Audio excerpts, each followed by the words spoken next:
Welcome back to the morning show here on Arise News. After the romance between the Labour Party and the New Nigeria People's Party, the rumoured merger between both parties has stalled. The candidate of the New Nigeria Party, NNPP, Rabiu Kwankwaso, over the weekend stated he can't be a running mate to the Labour Party candidate, Peter Obi, also saying that the Southeast will miss a golden opportunity if Peter Obi refuses to be his running mate. The NNPP candidate also added that the Igbos are at the bottom in politics. Reacting to the remarks by the NNPP presidential candidate, Buba Galadima highlighted that Peter Obi's best bet is to accept to be Kwankwaso's running mate and that the Labour Party candidate is suited to be vice president because of his experience in economic issues. Joining us on the show this morning to discuss the alliance between both parties and his take on recent remarks from the presidential candidate of the NNPP is Peter Obi, presidential candidate of the Labour Party. Good morning, sir. Welcome to the morning show. Good morning, and good morning for inviting me. So let's start off with those comments from Senator Rabiu Kwankwaso, presidential flag bearer of the NNPP. He said several things, including the fact that the North will not vote for you, Peter Obi, that they would rather vote for a Northern candidate. He also talked about the fact that the Southeast has problems, in quotes, such that the North will not be voting for a person from the Southeast. What's your take on that? Well, the comments from my respected elder brother, Kwankwaso, is the reason why we have 100 million Nigerians living in poverty. The reason why we have 18 million Nigerian children out of school. It is the reason why we have over 55% of Nigerians in under unemployment ladder. It's the reason why we have all the problems, why Nigeria is insecure. Because rather than vote for competence, we will choose to vote for incompetence based on a primitive consideration of ethnicity and religion. Tell me, today you can't travel from Abuja to Kaduna by air, by road, by train. Is it because somebody from the Southeast is in charge? You can't travel from Abuja to Mina by road. Is it because somebody from the Southeast is in charge? Yesterday, we had an attack by bandits on the presidential convoy in Katsina. Is it because the president from Southeast is in charge? Show me where you can buy food cheaper, you have uninterrupted electricity, or people are prospering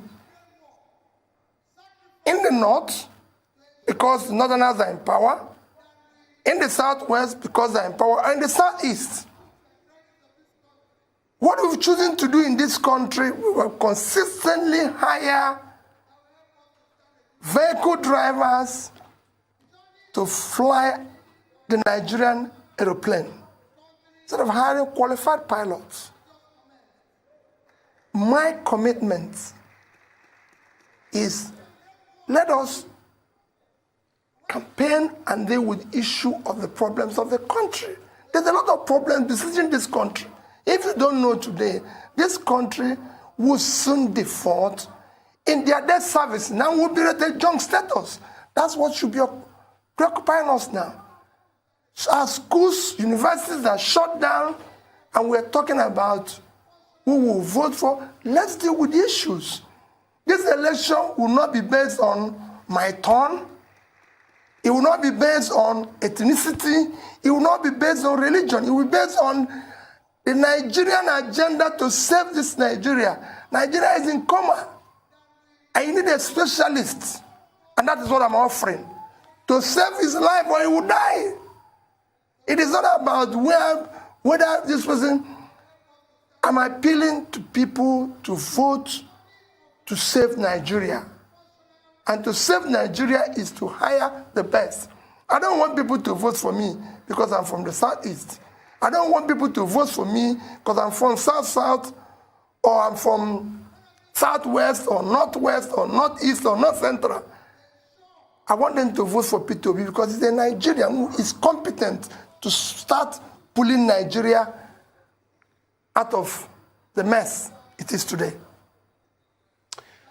He also said that, the Igbos are on the lower ladder of Nigerian politics. I mean, we keep hearing that word. In fact, when we had the spokesperson of the NNPP, somebody that did speak on behalf of the NNPP yesterday, I think a couple of days ago, if my memory serves me right, that's Alhaji Buba Galadima, he equally enunciated, those views that, no, it must be the Igbos that, it's on Monday. Yeah, thank you so much. That the Igbos should be the one to be vice presidential candidate. So tell us about everything about this, NNPP partnership and everything.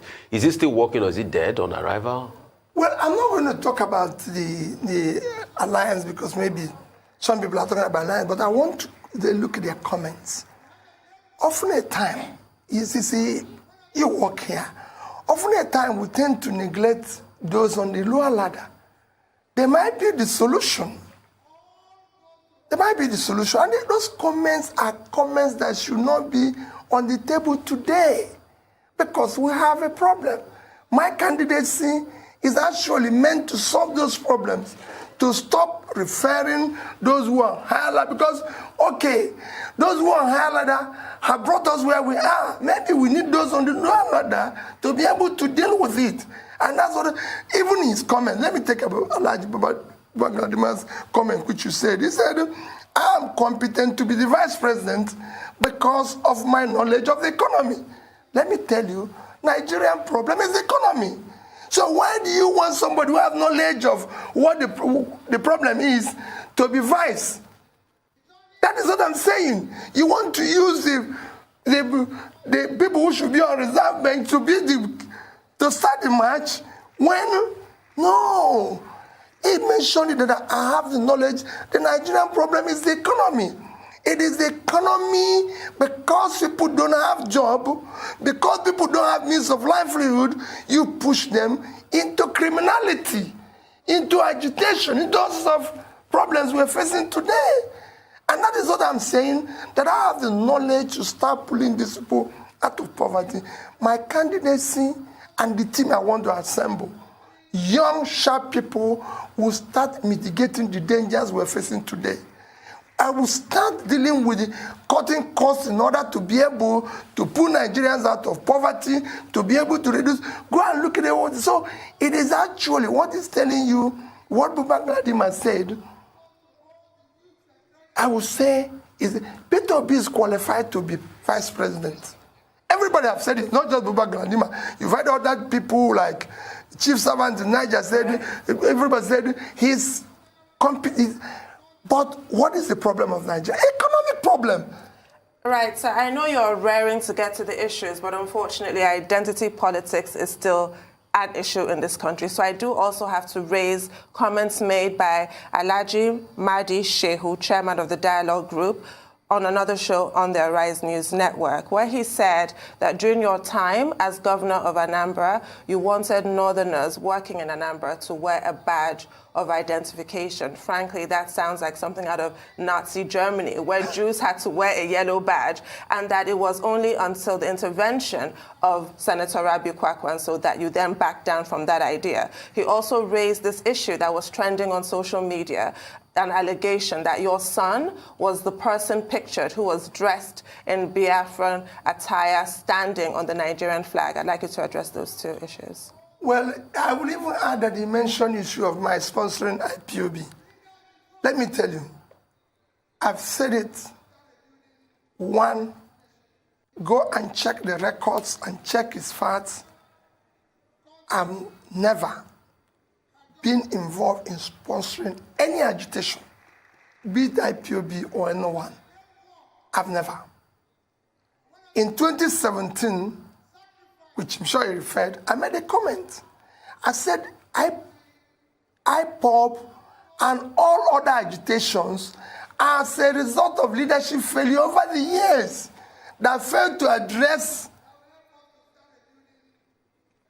the critical areas of development. So it was the creation of these things, were a creation of government. And I can say today that if I'm in power, I would deal decisively with all agitations through dialogue and through proper leadership. And when I finish that, if there are remnants of criminality in it, I deal with it decisively. That's what is happening everywhere. I followed issue of agitations globally. I do things with studies, and it can be dealt with. On issue of badge and identification, it's a lie. It never happened. And let me tell you, throughout the time I was governor, Kwankwaso never visited me. I can't remember. In fact, I probably haven't met Kwankwaso until maybe, I don't know. There are people I met maybe after I became governor or not close to him.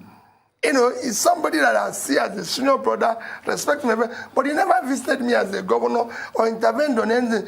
And to tell you why it's a lie, all the commissioners that sat with me throughout the time I was in office are from the north. I never had the privilege of having any commissioner from southwest, south. They are all from the north. Can show you 6 of them. From John Haruna to Nazawa. Most of them, if I two of them are from Kanu. My ADC, Mohammed, is from Kanu. So who will I order? Will I give them an order to go and deal with their own people? No, every other person calls his brother, or his sister, or his mother. Listen to be his ADC. My ADC is from Kanu, and we remain close to today. Very, very close. You can go and ask him. I'm not somebody who asks that. On the issue of my son, it is not my son.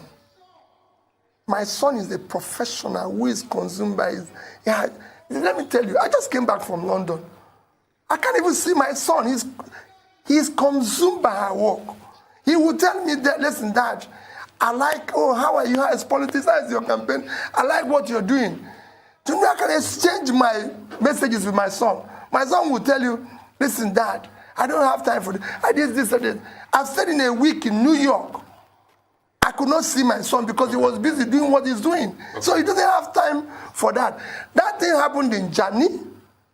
My son doesn't live in Germany, he lives in the UK. Okay. And he's consumed by his work. Okay. And I want Alaji, I can tell him, I'll bet any amount for anybody to prove or say that is my son. He's shorter. He's listen, you know, so. Okay. So let's go to some key issues. Social media was agog yesterday that you had a vice presidential candidate already, you know, Yusuf Dati Baba Ahmed. I mean, what's your take on that? What's your take on vice presidential candidates? And also, I'd like to ask you, since you're speaking about the issues, you were in Morocco at some point, you were in Egypt, you say you're going to study the power sector. A lot of people are saying, why don't you talk to the stakeholders here? That shows that you're not prepared for this job when you're going around to study. Okay, well, two things. The issue of vice presidential candidates, we're talking to quite a number of people. And, you know, that they mentioned is very qualified. I wish he's the one, you know, because what am I trying to do? It's people like him that I actually would like to work with. One, I wish I can work with somebody who is much younger, because we need to start lowering these barriers of this and bring people, younger people with fresh ideas, with have something to offer, than just keep recycling this ourselves and claiming we have been there too for several times, or is our turn, or is that children? No. We need to start dealing with. So that we're talking to, and we will announce it as soon as we're ready, and which will be very soon. On issue. So are you confirming? You're confirming that you're speaking to Dati and other aspirants? There's quite a number of people who are speaking. Dati might be the person because he's... Look at what I said. I said our wishes. No, you're wrong. You can't do this. Because that's what we need. We need to save this country. And you can only do that with the team. On the issue of my traveling, let me tell you, leadership and learning is inseparable. If they tell you somebody is doing something well, you go and learn. What are they doing? What are they not doing? And that has taken me, from the time I've started this experiment or getting involved in politics, I've been to 31 countries learning. It is important, it's critical. You asked specifically, I was in Morocco. Why did I go to Morocco? Morocco, just to show you, Morocco is about 36 million. Their export last year was over $50 billion. They don't know spend on oil. In our own, with oil included, it's under 30 billion, and we're 200 million. Morocco didn't export any oil. But if the natural resources was small, it was mainly manufactured goods. Vehicle alone was almost 10 billion. In Morocco, Morocco runs the best seaport in Africa, doing twice the tonnage, cargo tonnage of all Nigerian ports put together. Morocco. So I have to go there. Morocco is doing so well that today, Morocco issues bond, Euro bond, at 2-3%. Nobody can, today in Nigeria, people are skeptical about buying Nigerian bond, even at 14-15%. So a differential of about 10 to 13%. Morocco. I had to go and see what they're doing. I drove from Rabat, the capital, to the port in 3.5 hours. No police, nothing. Straight road, got to the port. You wouldn't even know. You think there's nothing happening in the port. I was there. They viewed the people and everything. That's why I went there. To know what they're doing that we're not doing. You learn. I went to Egypt. Egypt, Vietnam, India deploy the highest, fastest electricity in the past 5 years. And I said, let me start with Egypt. I'm going to go to the other ones. Egypt moved their power generation distribution from less than 20,000 in 2015 to today, 58,000. Those who are asking don't know what happened. That's what they did. You need to go and see what they were able to do.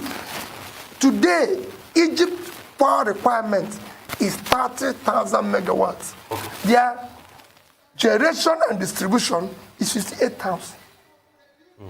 I want to study who did the plant, who are the contractors, how did they get the funding. I've been able to ascertain, I visited the plants, went to the company that built it, met with the CEOs, not the small people, the CEOs of the companies that are involved, went to the power holding company of Egypt, met the top people in government who are involved in this, talked a bit with the financiers in Egypt. I've also gone to Europe to meet the financiers. Refine.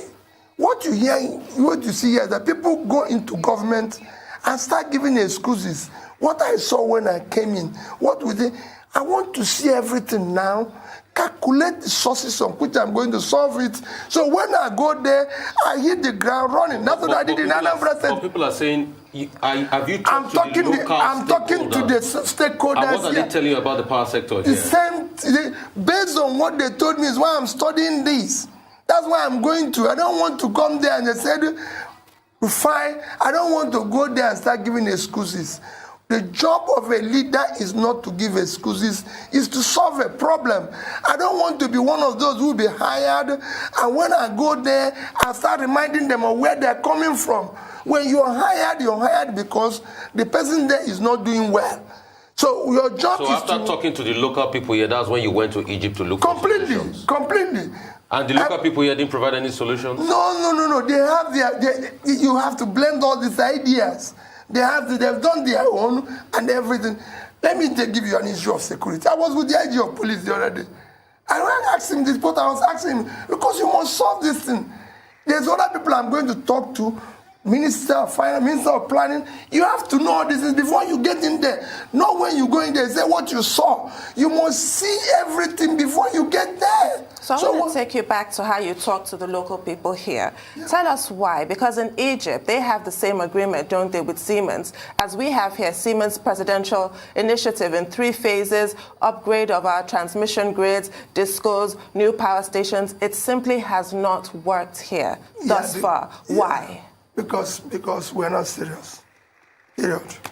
In this political way, let me tell you, in Egypt, to conceive a power plant from beginning to end, to say, we're going to, you are Rascom, you are Siemens, we're going to combine, you're going to build this power plant, all the things they need to do lasted 45 days. In Egypt, they put power, security of life and property, education, health, and power as a national security issue. Very soon, because they found out that one of the things that contributed to riots of 2011, 2012, when they did Arab Springs, was power. Small businesses did not have power, so they collapsed. And they contributed to that, and people were unemployed. And that was a problem. So they looked at the education, that children, people, education, all those issues were bundled, and they put it at national, and they're dealing with it decisively. So if you go to Egypt and see what they're doing in education, in health, in security, and everything, give you the issue of the power thing. If you go to the power holding company, on the wall of the CEO, chairman of power holding company, you see all the generations, all of it, all the distribution, utilization. The day I was there, the entire utilization was 27.8 thousand megawatts. Total generation was 52,000. So they have almost double that amount. They're not utilizing. If you go to the same thing, the minister, the same thing is in the place, there's organization. So here, we don't have that. It's all stories. They've told me meetings upon meetings. That's why I said I must learn. Why is this not happening? Let me know whether we are caused or are we the cause. That's what I went to do, and that's what I'm studying everywhere. So that's what I did. You can't be told. You have to actually see it there, observe it, experience it, and completely. That's why I went to the port. Why would Morocco, with 36 million people, have a tonnage to have a better port than we have with 200 million people? Let's talk subsidies. In the last 10 years, subsidies has gone over 40 billion. It's a sinking pipe. What would you do about subsidies? Would you remove subsidies? What's the definitive answer? Well, thank you. I was going to mention that we have spent over $40 billion in subsidy. Rufai, our total education expenditure in the past 10 years, total education expenditure in the past, in fact, 12 years, is about 8 trillion. So in 10 years, about 8 trillion. 8 trillion is about 20, let me use 400. It's about $20 billion. Tell me, Rufai, which country of the world, the most two critical engine of development is health and education. And your expenditure in health and education in the past 10 years is about $20 billion. Go and check the records. And you spent 40 in subsidy. $40 billion. 40 billion subsidy. Rufai, to even add, this is 50% of it. If we had spent the next 20 billion in power, we would have been generating and distributing today 20,000 megawatts of We have spent electricity. 16 billion or 16 trillion thereabout in the ambassador days. They keep using that 16 billion number in power. For me, yeah. I don't want to deal with the issue of the past. That's what they said about adjustment. But I'm saying in the past 10 years, and I'm talking about 2010 or 2012 to 2022. Within this period, this is what we have spent in subsidy alone. Yeah. That means subsidy alone would have solved a lot of our issues in education, in health, and in power. If we have 20,000 megawatts of electricity today, I can assure you that we'll be growing at more than 4% and would have added over $100 billion in our GDP. So what it is that this is just subsidy. Within the same period, as you know, we've borrowed $90 billion. So subsidy of 40, you borrowed about $90 billion, which you're servicing. If you put the debt servicing, you could see a total mismanagement of resources that would have changed the entire north. That vast land would have been a huge farmland. But sorry to cut you in. The argument has always been over the years. It is Labour that has been stopping the government from removing subsidy. Remember 2012 Occupy Nigeria protest, Labour, and now you are in a party set up by the Labour Party, and you're a free market capitalist in the party called Labour Party. So Labour has also played a role in stopping the removal of subsidy. All this while, that's another argument. No, let me tell you the argument. Let me tell you, it's people, it is not entirely so. Labour has never been against stopping of subsidy. Can you convince Labour No, let me tell you, we will do it properly, because Rufai, if you audit what we are importing and consuming, there's no way it will be this amount. And you have to convince people. Let me tell you why people are against removal of subsidy. People are against removal of anything because whenever it's been done, they did not see the benefit. We did privatization. We didn't see the benefit. What we did is that we privatized profits, socialized losses. We did everything we've done. We did other things here that have been done everywhere. If you say you're going to remove this, what are we getting here? The problem you have in Nigeria is that they've removed this. Nobody got anything here. So we are going to do it in such a way that it will be transparent. This is the amount of our importation. This is the amount we're going to spend. And if we reduce it or do this, this is what you're going to get. And you deliver that, people will believe you. I've been able to return schools in Anambra State or do things that when I was doing it, people say, no, you cannot do it. Have you go and watch what my former head of service wrote? Stinginess as a strategy of development. He showed how I cut the cost of everything and showed what I used it to do. You must not come and say, we're going to remove this. What are we going to get as a remove? Because of mistrust. Because the whole thing has been embedded in transaction and stealing of, so people don't want to hear it. But you cannot spend that amount on subsidy when your health, education, and pulling people out of poverty is suffering. So you remove subsidy?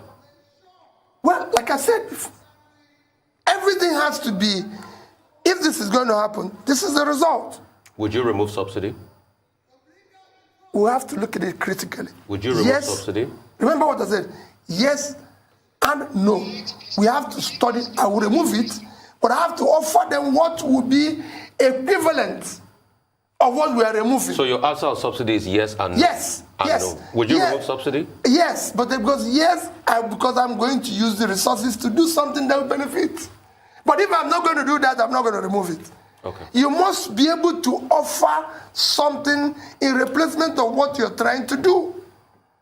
I cannot spend $40 billion on subsidy and spend 50% of that in education and health. Even in security, where our security budget have not been up to that. Are you saying that subsidy is more important than security of life and property? These are things you must do. You must be able to say, if we keep this, we will not get this. If we keep this, we will not get this. But because of mistrust, I will say that subsidies are scam, and I still maintain it. So we have to look at it. How much are we importing? Who is consuming it? Why are we going to keep this? And there's so many scams all over the place, including the cost of governance. We're going to look at it. It's not going to be a business as usual going. And that is why people are telling you, oh, it's good at the economy, it's not good at this, it's not that good, because they know that if I'm at the #1 position, I'll be able to say, no, you can't continue with this. So they want a situation where it will continue, but let Peter be here. If I'm qualified to be vice president, I'm qualified to be president. Okay. On that note, we'll take a short break. Please stay with us. We'll be back with more with Peter Obi.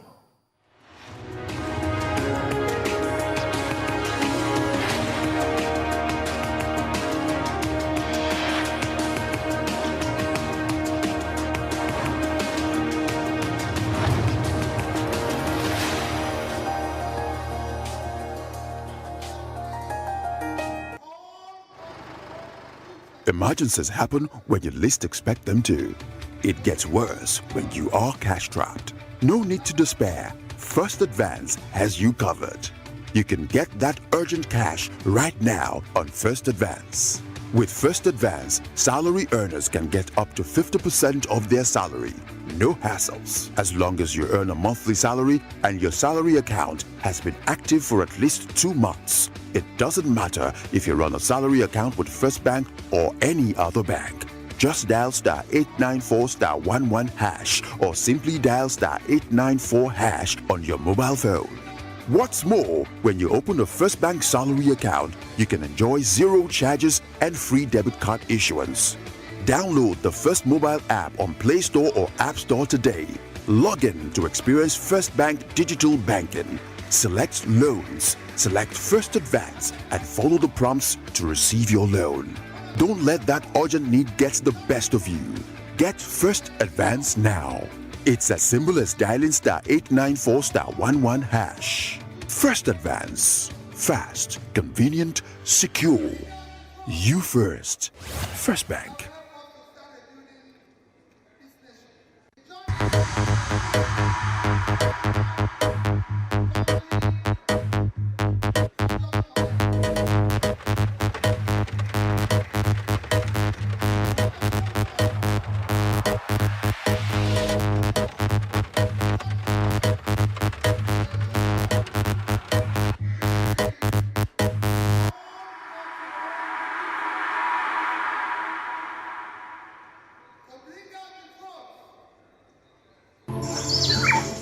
.4 million hectares of arable land, over 200 million people,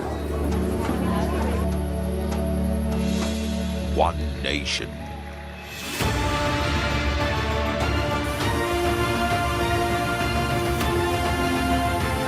Home to Africa's fertilizer company.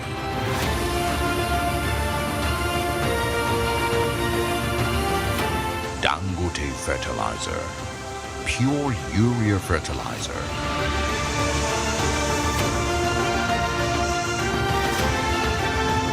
With one single-minded passion to feed Nigeria. Every bag is a potential, an aspiration to turn this green nation into the biggest food basket of Africa. Dangote Fertilizer.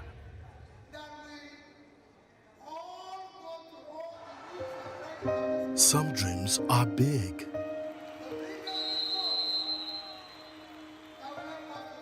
Some dreams are small.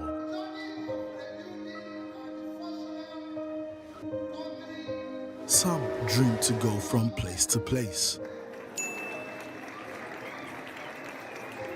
Dreams of love and ever after.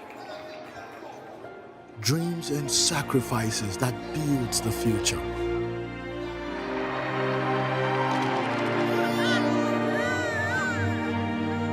Whatever the dream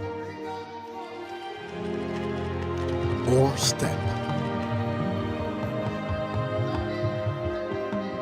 journey. You can do more with a partner that cares about your dreams. Access, more than banking.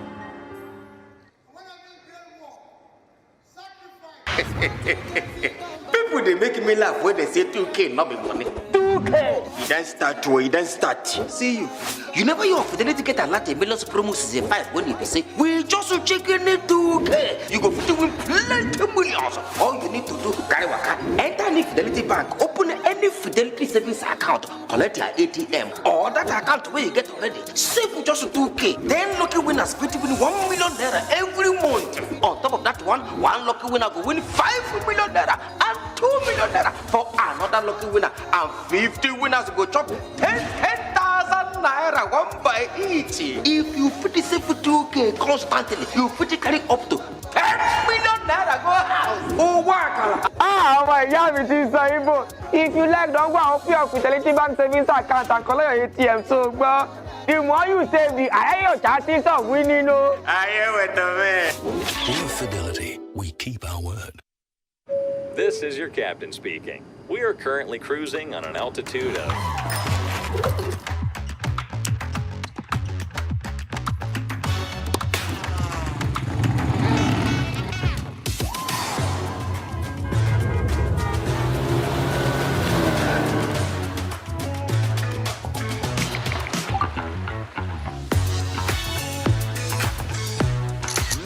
Enjoy your flight.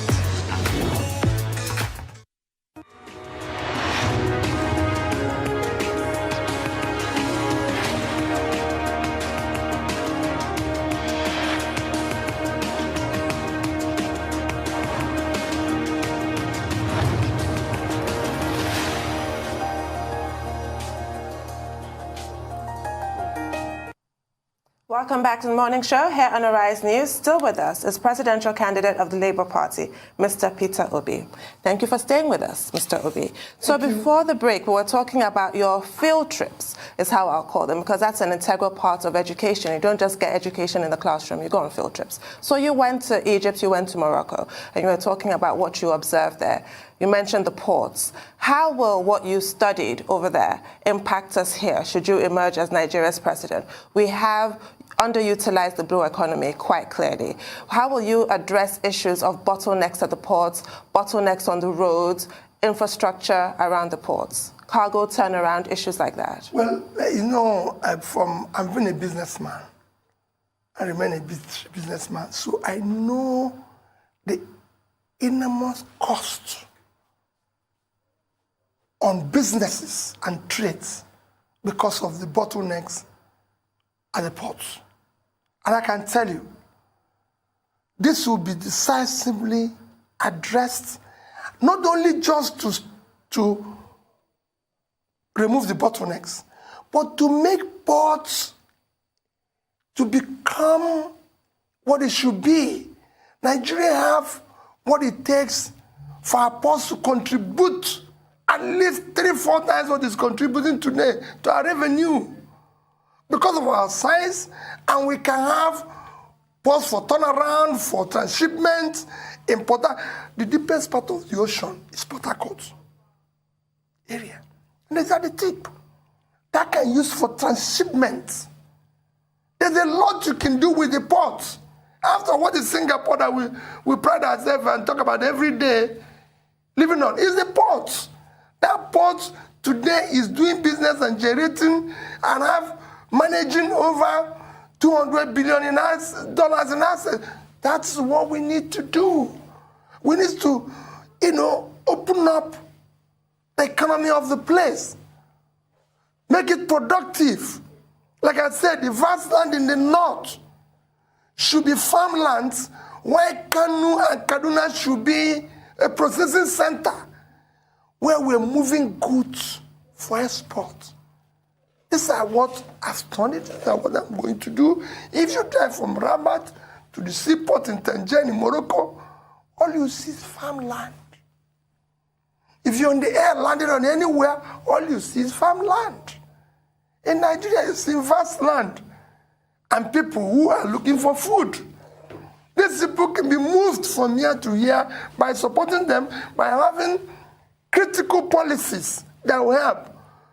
If you generate power, you will know what power can do to an economy is immeasurable. You have small businesses spring up all over, small production that can help. When we talk about all these countries who are doing well now, go and see MSMEs are contributing 60-70% of both their economy and employment everywhere in the world, except here because they are collapsed. Nobody's supporting them. They don't have the power. Even the big corporations, they're having problems now with issue of power. So we're not doing anything. We're not exporting enough. Because of it today, we don't have foreign exchange even to service our debts. There's no reason why Nigeria should not be exporting at least 300 billion worth of exports, not under 30 billion. I said it before, Vietnam, with a quarter of our land, 330,000 square kilometers of land, half of our population, 100 million people, their total export last year was $312 billion. And they're all manufactured goods. Electronics is something billion. Clothing, which we're doing in our band everywhere, 32 billion. Footwear, 23 billion. And we're earning 16 billion from oil. Footwear that you can do everywhere. In China, buying Kanu.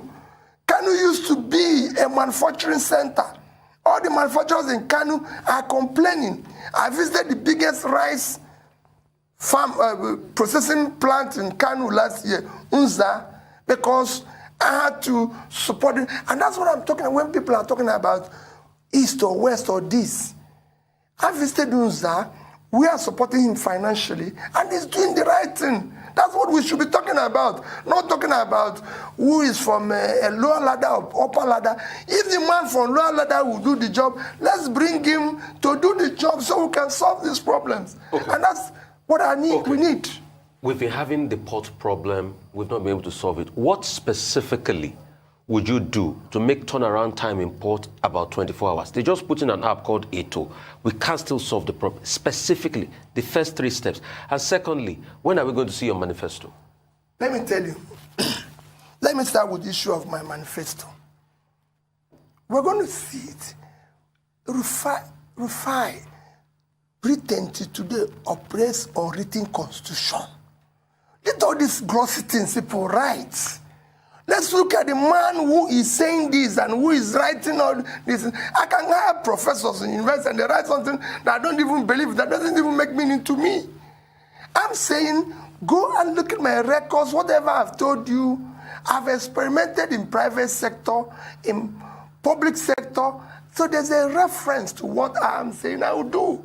When it comes to the issue of ports that you said, I said I'm a trader.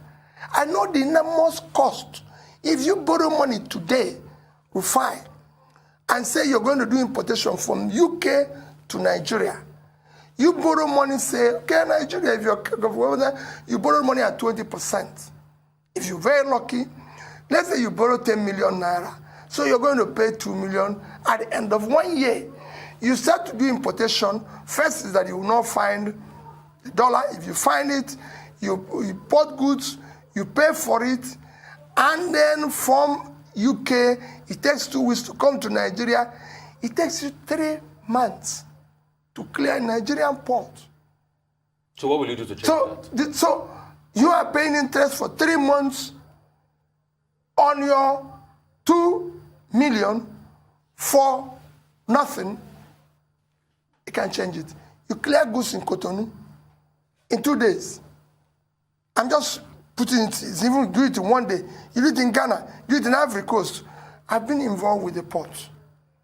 I've actually been a part of probing the port. I've actually traveled because of the port to Singapore and everything. I've studied what works in the port. So what would you do to make it like Ghana and Cotonou, specifically? Very simple. Yes. It's a human factor. Okay. And you deal with it. It's a human factor. Quote me anywhere. It has nothing. What they do there is not different from what we do here. All we need to do is a human. I tell people what we did in education in Anambra State. And why do I want to use that as an example? We moved from 26 to 21. We didn't change the teachers. It was the same teachers. We didn't.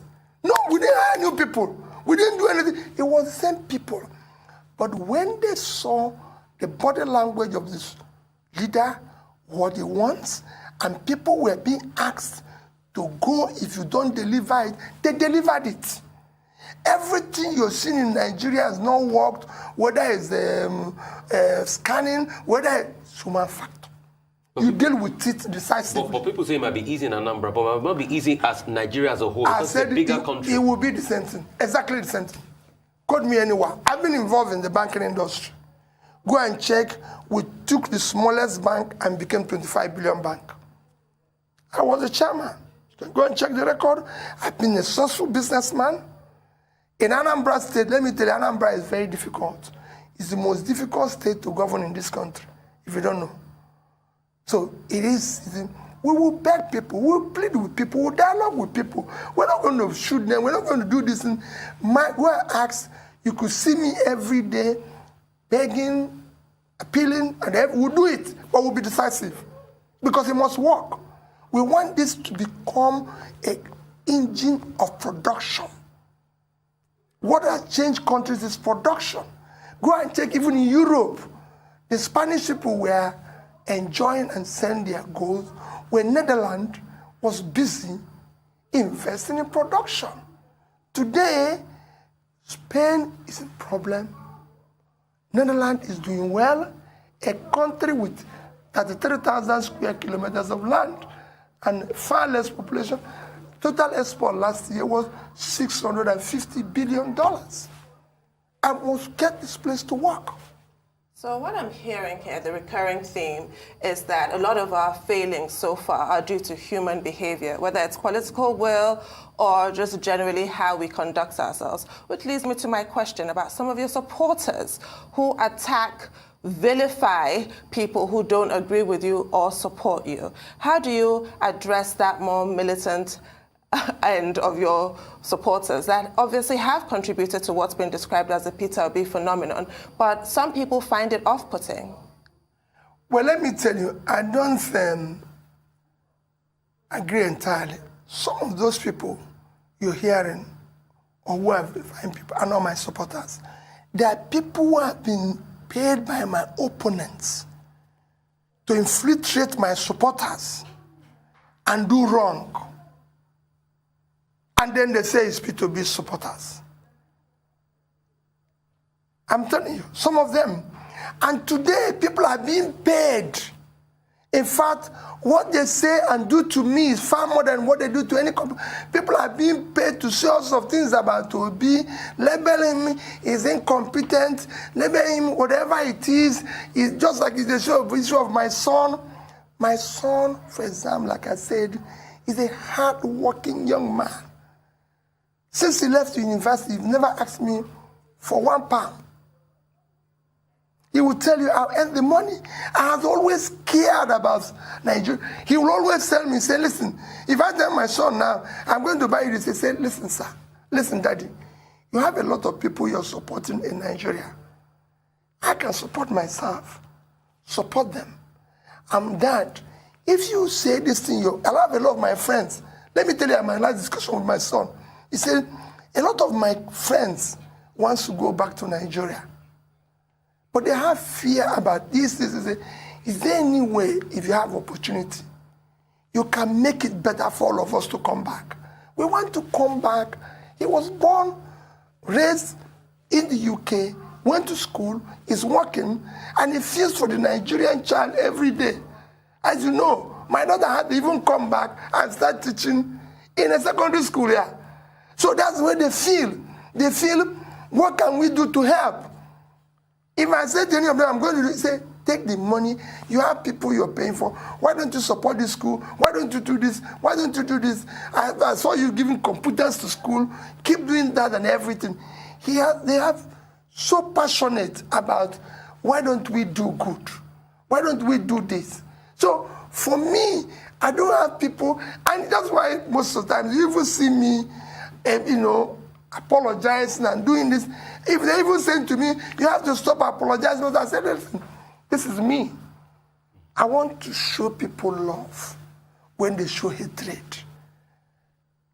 When you say people in the north for example, will not vote for me. Their voting for me is that I'm going to solve their problem.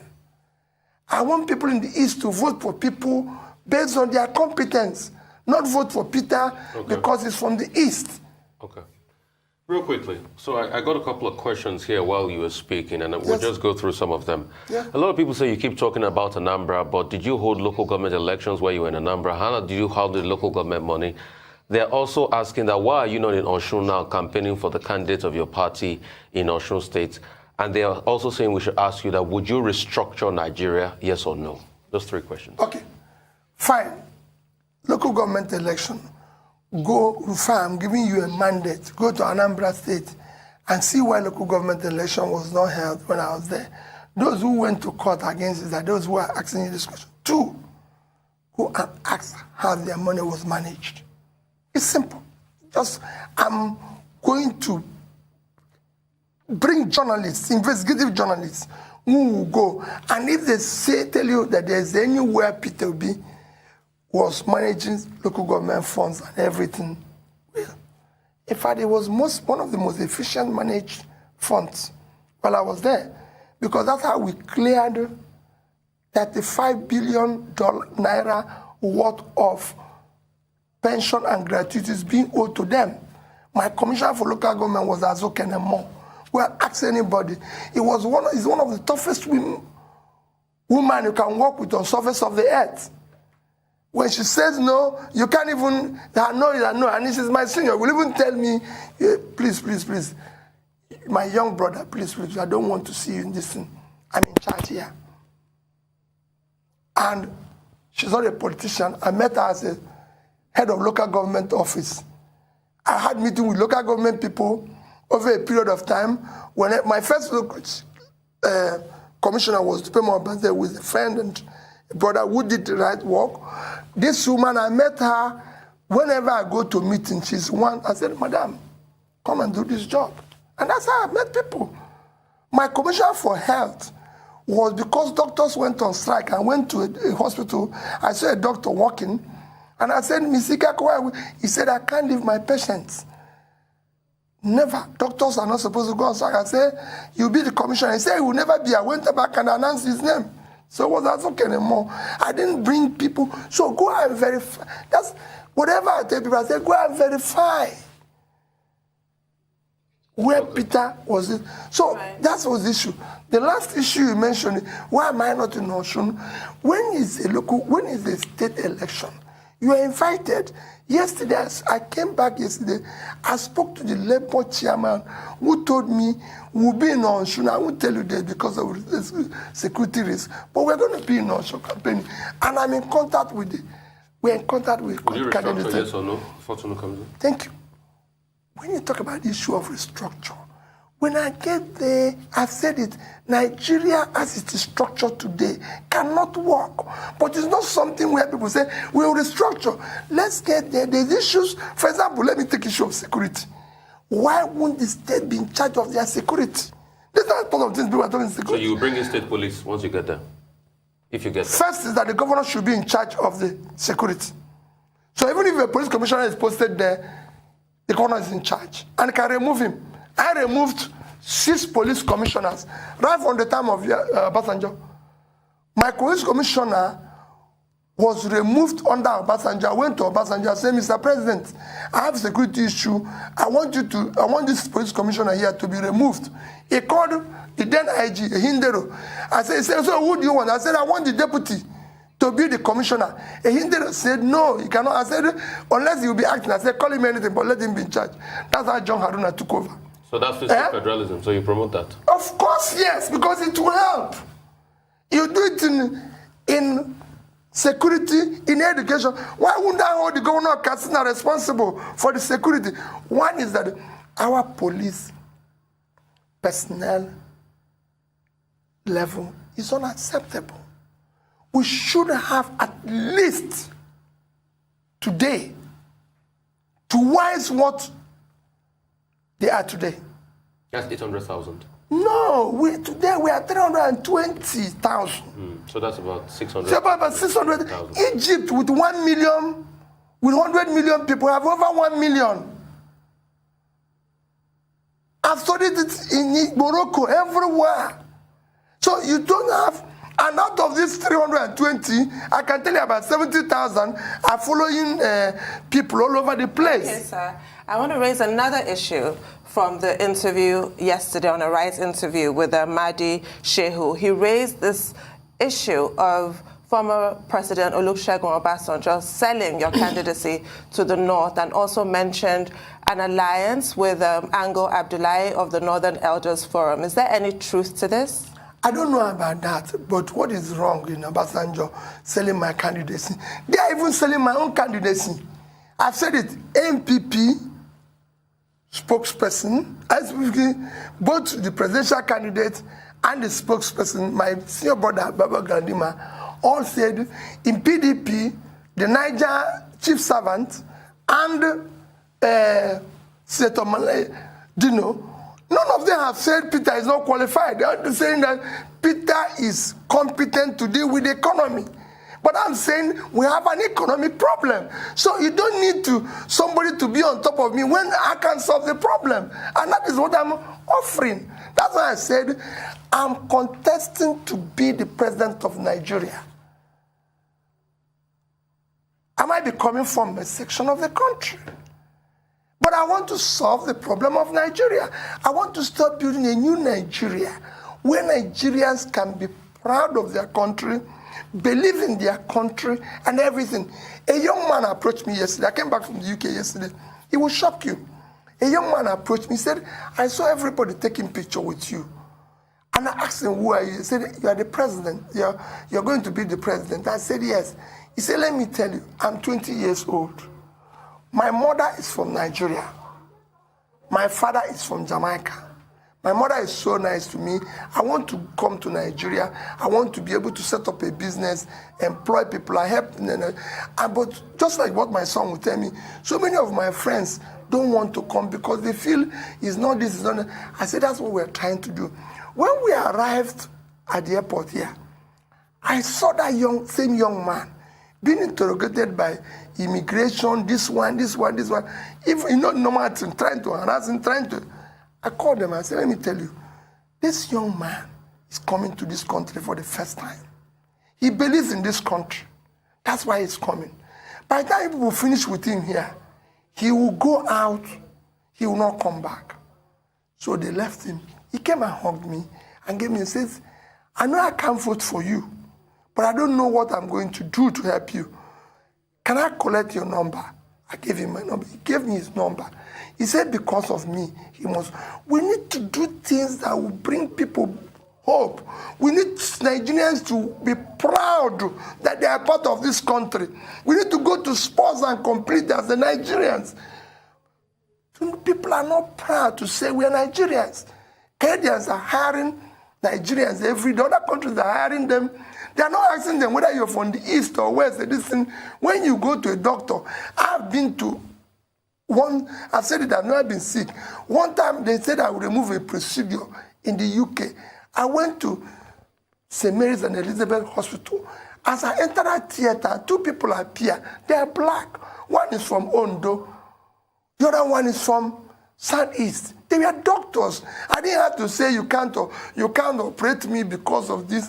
So many prominent Nigerians are seeing the same thing. Nigerians from the Southeast are all working in Saudi Arabia. Nobody's asking them where they're from.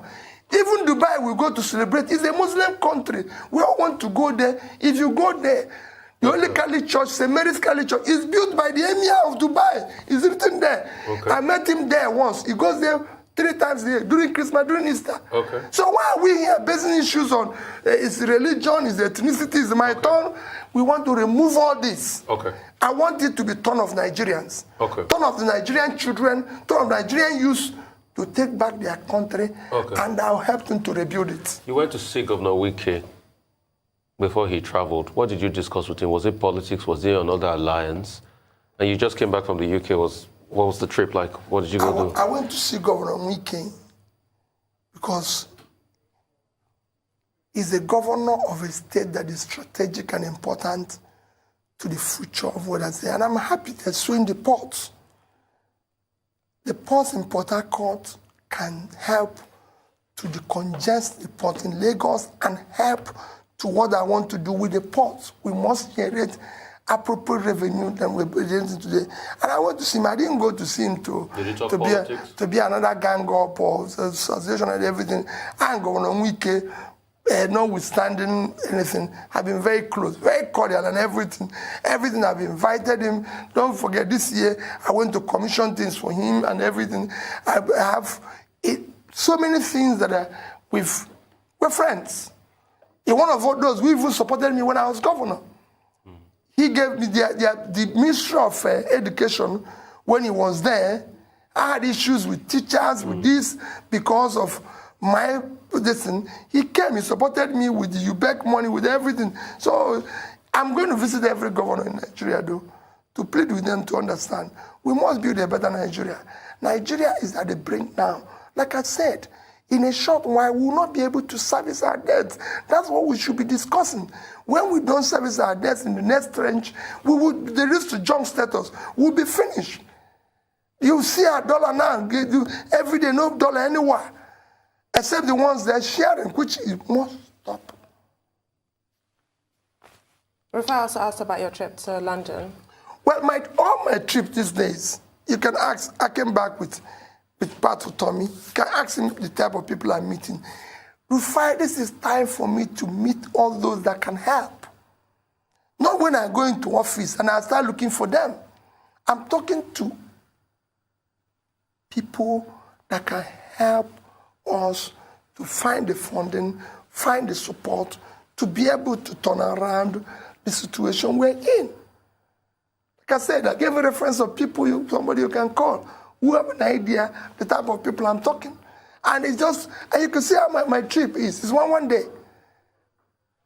I was in London only on Monday. I arrived London Sunday, finished my meeting on Monday, left the same Monday night. So it was a business meeting, talking to people. I have a lot of other people I'm going to see in Europe and everywhere, talking, how are you going to help us? So when I have the opportunity to assemble this team of new Nigeria, a Nigerian movement that everybody will be proud of, it can start. Okay. All right. Thank you so much, Peter Obi, for your time and for detailing what you want to do for Nigerians. And I'm sure a lot of Nigerians have watched it out there and they've taken note of all you have said today. All right. So we'll take a short break now. And when we return, we'll have Rotus to give us updates on Africa business activities. Stay with us. Thank you so much.